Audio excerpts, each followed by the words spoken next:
First up in this video lecture about current information on the radio industry, we have this slide from Edison Research. They do a study that's released every year called Share of Ear, which indicates where people are listening and what platform they're listening to. This slide right here is talking specifically about music. Where do people get their music from? And AM FM radio leads the pack at 32%. Streaming is only 28%. I know that may seem surprising since most people in the class clearly have demonstrated an interest in preference for streaming music, but according to Edison, AM FM radio at 32% is the most popular platform for listening to music. Going back to this, I touched on this point at the end of the history of radio lecture, and this is just an ongoing thing, the continuing deregulation of radio.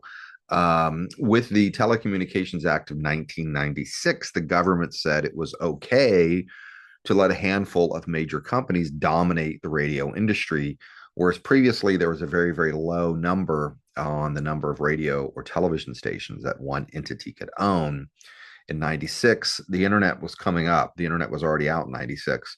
And there was this belief, correct or not, but there was a belief that it's okay if one entity owns every radio station in a particular market because people can always go online and find news from another source if they so want to. So that was one of the reasons that was used to allow this incredible concentration. And here's some data that I pulled just a little while ago. iHeartMedia, that's a big company. They own 886 radio stations, and then we got Clear Channel owning almost as many. When you put these handful of major companies, and there's a few more big companies, they own about 80% of all radio stations. So we definitely have a concentrated ownership in the radio industry. When we look at the formats, radio stations typically designate themselves by a particular format. When we look at formats and the number of radio stations that have that format, that's what the numbers are, the ones you're looking at right now. Country is the number one format in the United States. I repeat, country is the number one radio format in the United States in terms of sheer number of radio stations. There are more country radio stations than any other format. When we look now at time spent listening, one of the types of data that Nielsen collects for the radio industry is called time spent listening. When you tune into a radio station, how much time do you spend there? Now, the middle column right there is share of all radio, OTA, over-the-air, traditional radio broadcasting, and also streaming. When you look at all the time spent with radio, 10, almost 11% is spent with news talk stations. And when you look just at the streaming, the traditional radio stations that put their signal online, it's 23%. So country might be number one in terms of number of stations that have the format, but when it comes to where people are actually spending their time, mostly it's with news talk. I mean, it's definitely when it comes to streaming, that's a really remarkable number when it comes to streaming for me. That indicates people who take the time to stream a radio station, they are seeking out news. That seems to be the dominant motivation for doing this. Now we have a slide here about the rise of news talk. We have public radio stations, and then we also have commercial stations. Public radio stations began officially in early 1970s. There was the Corporation for Public Broadcasting that was formed, which gives money. Most of these public stations do not get the bulk of their money from the government. Okay, they do not get the bulk of their money from the government. I think something like only 15% of funding for public radio stations actually comes from the government. The rest of it comes from underwriting, where these big corporations or big institutions give money.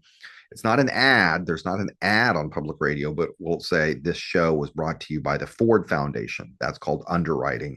That is considered acceptable for public radio stations to do.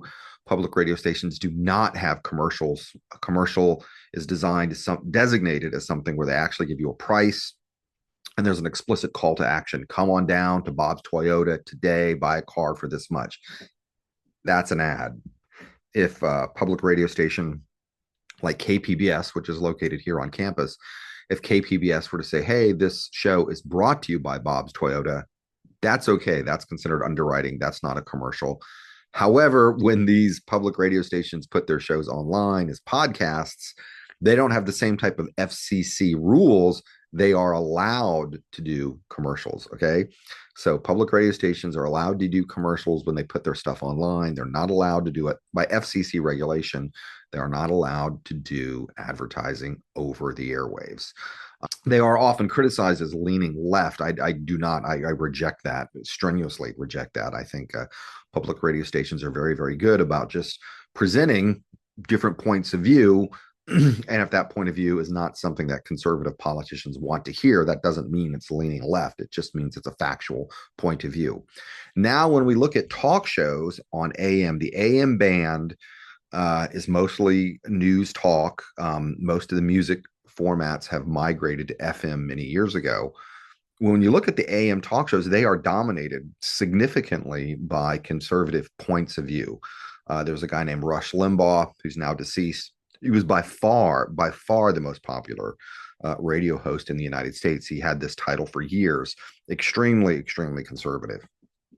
And now I pulled this off Wikipedia. I know, bad professor. Psh, don't tell other JMS professors I pulled something from Wikipedia. But I grabbed this from Wikipedia, and I think it's generally correct. It's about the top listened to radio shows in the United States for 2024. And we've got two financial shows, which, if they're political at all, they're not going to be liberal. They're probably going to be conservative. And then we got an NPR show, and then we get Sean Hannity, which was extremely conservative. And then there's another conservative show down there. Coast to Coast AM. That used to be Art Bell show. I didn't know that was so popular. I love that conspiracy stuff. Anyway, the point I'm trying to make is that AM talk shows are dominated by conservative perspectives. Now I'm going to talk about the way radio stations gather their ratings. It's something called a PPM, Portable People Meter. This is a small device that you wear on your belt. I used to say it's the size of a pager, but even a pager is an old reference. It's a small electronic device, not even as big as your phone, that identifies an audio signal that has been embedded in a radio station's programming. It doesn't work like Shazam, okay? The little PPM doesn't know that you're listening to 91X automatically, but there's a little silent audio signal, a digital signature that 91X puts in. So that little PPM goes, oh, that person is listening to 91X. It doesn't matter if you're actively listening. If you're just wearing it on your belt and you walk into Hot Topic at the mall and they're playing that radio station, boom, it's going to register as a listener. And there is a sample. Corrected that typo. There is a sample group of listeners in each market. Maybe you take a couple hundred, maybe 2,000 or 3,000 people for San Diego. And if you have a representative sample, if it's a mighty big if, but if you have a representative sample, then Nielsen can extrapolate, if in our sample of say 2,000 people. Oh, and they also know the age, demographic, income. They know all the information about people in the sample. If they know, 30 people were listening to 91X, then based on San Diego as a whole, what is that total listenership? And again, they know all the demographic information from the people that are in the sample. Now, this is some specific stuff here, okay? A rating in its simplest form is a percentage of people listening. It's taken from the total population of radio listeners. When you talk about television ratings, it's people watching television, but we're talking about radio ratings. If you said something has a rating of 2, that's 2% of everyone.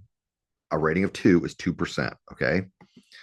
Now, a share is a little bit different. A share is a percentage, but you remove the people who are not listening to radio. We're only looking at the percentage of the active radio listening population. Okay, it is a percentage of listeners, but we're removing anyone who's not listening to the radio. Here is an example. The rating for channel 2 would be 3 out of 10. 30, a rating of 30. 3 out of 10 is 30%. I think my math is correct. So if 3 out of 10, that's a rating of 30. Okay, now we're going to take it to the next level. Okay, we're getting a little more complicated here. Students, buckle up. Radio advertisers are really only interested in the share. They're not interested in the rating, they are interested in the share. So it's the same concept. It is a percentage. Okay. We're still talking percentages, but rather than look at the whole population of potential radio listeners, we are only looking at the population of people who are actually listening to the radio. So in this graphic, and the question is, what is the share for channel 2? You have 10 homes who could be listening to the radio. 4 of them are not. These little black monopoly homes, let's remove them. They're blacked out because we're removing them. They are not listening to the radio. Maybe they're playing a video game. Maybe they are having adult time with their spouse. Maybe they are at the club. They're not listening to the radio. So now we're looking at 3 out of 6. Okay. So we've removed 4 of the homes. We're only looking at 6 homes. Half of them are listening to channel 2. Half of them are listening to channel 2. So the share would be 50. Now, this is the same graphic with the same data from the last slide, but it's not rating we're looking at. We're looking at share. A share is higher than a rating. The share is 50 in this case. Okay. Now, to make things even more complicated, we're taking it to the next level now. Radio, I don't know why they do this. I don't know where this comes from. This has been the industry standard forever. Okay, so let's just learn it. I don't know where it comes from. AQH, average quarter hour. AQH stands for average quarter hour. Nielsen chops up the hour into little 15-minute increments. Okay, a quarter hour. If you listen for enough time, enough seconds, 30 seconds, whatever it is, you're going to be counted as part of that AQH. Okay, there's AQH rating, which is again percentage taken from the entire population. AQH share, this is the dominant metric in the radio industry. I repeat, AQH share is the dominant metric in the radio industry. If you happen to be working at a radio station or selling advertising to a radio station and they throw some numbers at you, 9 times out of 10, it's going to be AQH share. Within an average quarter hour of people who are actually listening to the radio in that time period, what percentage of those people were listening to your particular radio station? Okay. AQH share is the dominant metric. Here we have some information. This is from the end of 2024. HOL sounds for the holiday period. However, Nielsen designates that as the holiday period. A lot of radio stations will stunt and do like Christmas programming. They might say we flipped to Christmas, meaning we went all holiday Christmas music for the Christmas season. So holiday numbers are a little bit different. So we got October, November, and December for 2024.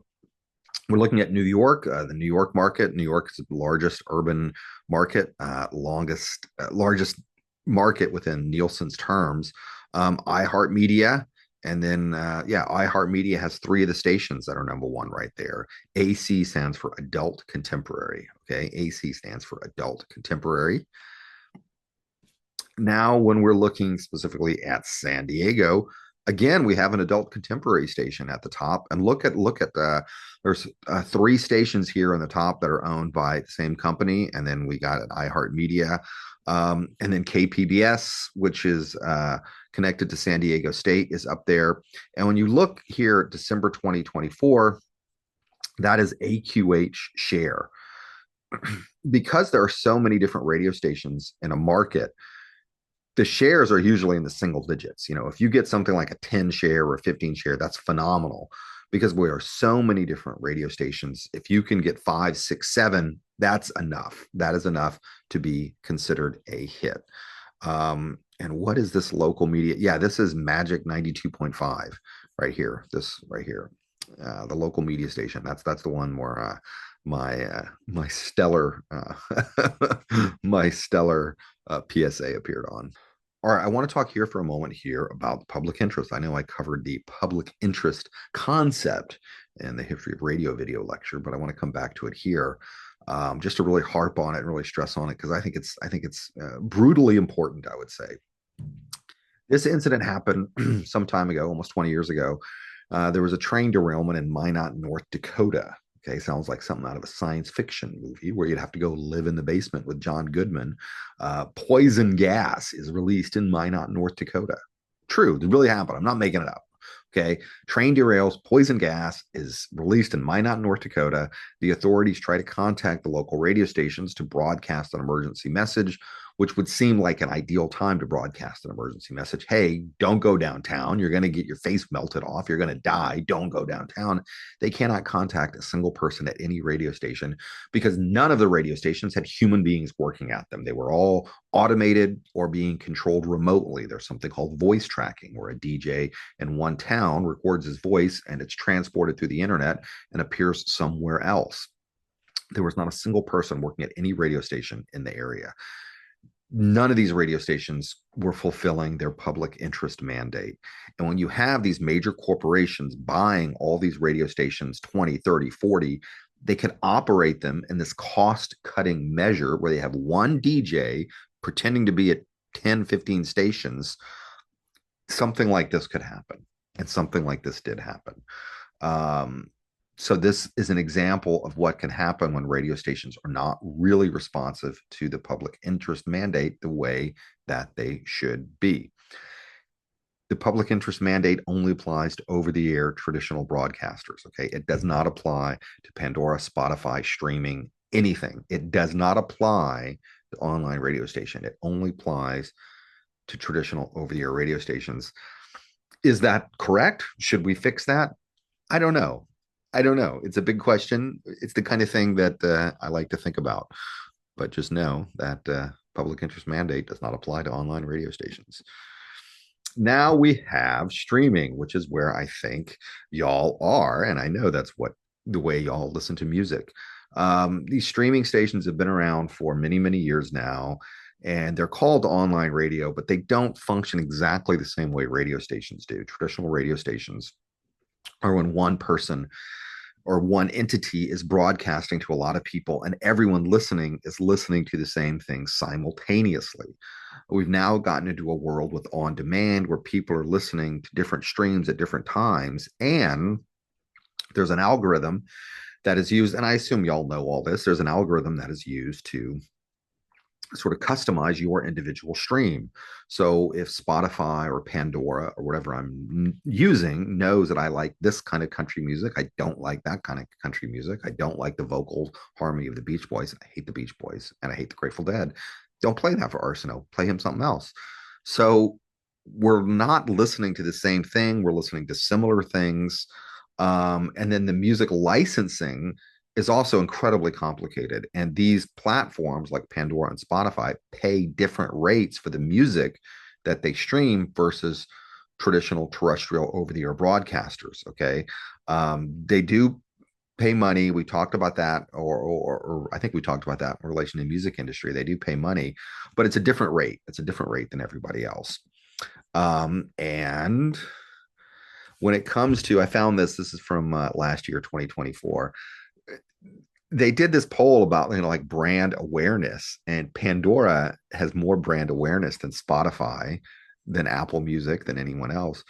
But when you look at where people are actually spending their time, okay, this is streaming users.